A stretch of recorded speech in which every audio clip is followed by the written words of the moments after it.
If someone knocked on your door and said, "I just hit your car," or "We smell gas, you'd better come outside," how would you react? Most people would step out without a second thought. But what if that knock wasn't what it seemed? What if it was really part of a social security investigation? In this video, we're going to break down the exact strategies investigators use, known as ruses, why they are legal, how they work, and what you can do to protect yourself. By the end, you'll know how to recognize these tactics, how to respond calmly, and how to avoid putting your benefits at risk. And I'd love to hear from you in the comments. Have you ever seen one of these door knock tricks in your neighborhood? A ruse is nothing more than a verbal deception that investigators are legally allowed to use. It's a trick designed to make you do something voluntarily, whether that's stepping outside, inviting someone in, or saying more than you planned. The key legal boundary is that they can lie with words, but they cannot hand you fake paperwork to make their lie look official. That means no forged notices, no counterfeit letters, and no made-up court documents. The entire point is to nudge you into action without producing evidence that would cross the line into fraud. Investigators rely on these tactics because observation is often more valuable than confrontation. They want to see how long you can stand, how far you can walk, what you can carry, whether you can follow directions, and whether you communicate without difficulty. Their three main goals rarely change. They want to get you outside your house, they want to get themselves inside your house, and they want to capture a statement about your abilities or your situation. These encounters usually involve cooperative disability investigations units, often working side by side with local police officers or sheriffs. Local officers have the advantage of knowing what just happened in your area, a car accident, sirens the night before, a loud noise complaint, and they can time their visit so their story feels believable. That's not coincidence, that's strategy. Sometimes they arrive in full uniform with body cameras visible. Other times, they come dressed like utility workers or ordinary neighbors. They may even show up in plain clothes with hidden cameras. No matter how they look, the approach is carefully planned to feel real enough that you don't question it until it's too late. One of the most common setups is the property damage claim. Someone knocks and says, "I bumped your car," or "I hit your mailbox." They encourage you to walk outside with them, which allows them to watch how you move, how far you can walk, and how long you remain standing. Another favorite tactic is the safety or utility emergency.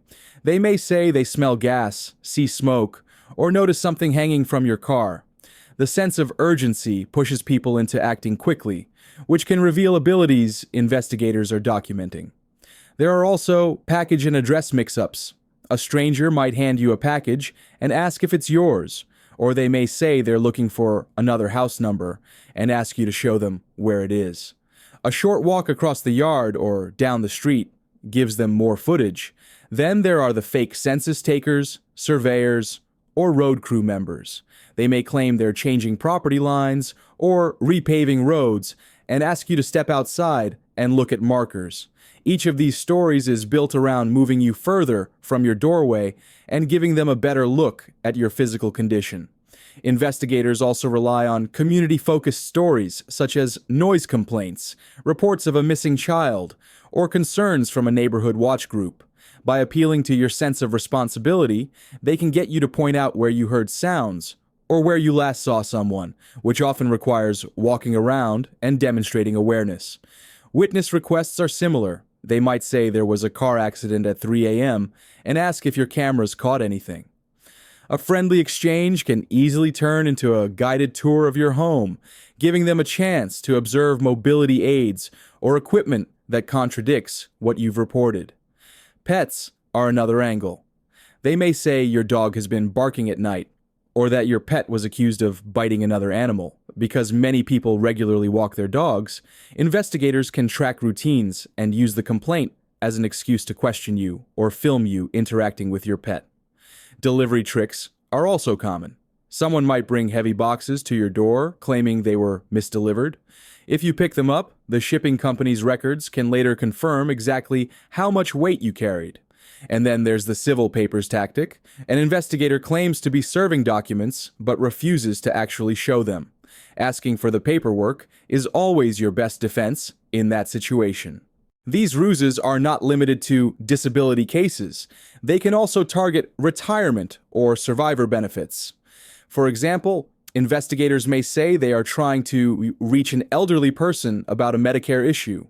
In casual conversation, they might ask who lives at the house, who owns certain cars, or how finances are handled. These small admissions can open the door to questions about eligibility. Every benefit type has its weak point. Disability requires proof of limits. Survivor or spousal benefits may hinge on marriage or cohabitation status, and retirement benefits can involve residency or payee concerns. It's also important to understand how these investigations begin. Many are triggered by reports from neighbors, acquaintances, or even former partners. In fact, persistent tips from angry ex-spouses are one of the most common sources. Once a case is opened, repeated reports can increase the likelihood of a field visit. That's why consistency is so important. If your condition varies, make sure your doctors document both your good days and your bad days. That way, if you're observed on a good day, your record still shows the full reality of your limitations. Legally, investigators are allowed to mislead you verbally in order to get a voluntary response. What they cannot do is produce fake documents or pretend paperwork to strengthen their lie. Entry into your home still requires either your invitation or a lawful warrant. This means that the moment you invite them in, you have changed the rules. Remember that everything depends on your voluntary cooperation. The best defense is polite firmness. Keep your door closed and ask for identification through a crack, a chain, or even through the window. Request to see written documentation for any claims. You can say, "I prefer to communicate in writing. Please leave your card and any official notice." If someone claims a safety emergency, you can direct them to contact the utility company while still declining to step outside. If they insist they are serving papers but won't show them, tell them you cannot discuss it without seeing the documents. And if the conversation shifts toward asking you to demonstrate your abilities, calmly state that you won't do demonstrations and that all communication should be in writing. Inside your home, keep mobility aids and medical devices consistent with how you actually use them.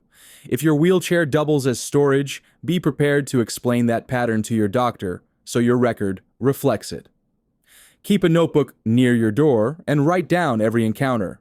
Date, time, names shown on IDs, what was said, and what you did. This record can be invaluable later if questions come up about your benefits. If you think you are dealing with a ruse, don't panic. You can always decline to step outside or invite entry without paperwork. Write down everything you observe about the encounter, and if necessary, consult a qualified representative or attorney for advice. Most visits don't end with an arrest on the spot. Instead, investigators usually file a report of investigation that goes to decision makers, who compare what they observed with your file. Your calm and consistent response is your best protection. To recap, the most important steps are simple. Ask for identification and paperwork. Keep the door closed during conversations. Don't demonstrate physical abilities. Prefer written communication whenever possible. Document each encounter in your own records. And make sure your daily life matches the medical limits you've reported, including the natural ups and downs that come with many conditions. Now you understand how these door knock tactics work, why investigators use them, and how you can protect yourself without raising your stress level. If this breakdown helped you, please like this video and subscribe to Social Security Post for clear daily updates on Social Security, SSDI, SSI, Medicare, Medicaid, and SNAP. And let me know in the comments which of these tactics surprised you the most, and how would you respond if it happened at your door? Your story could make a real difference for someone else.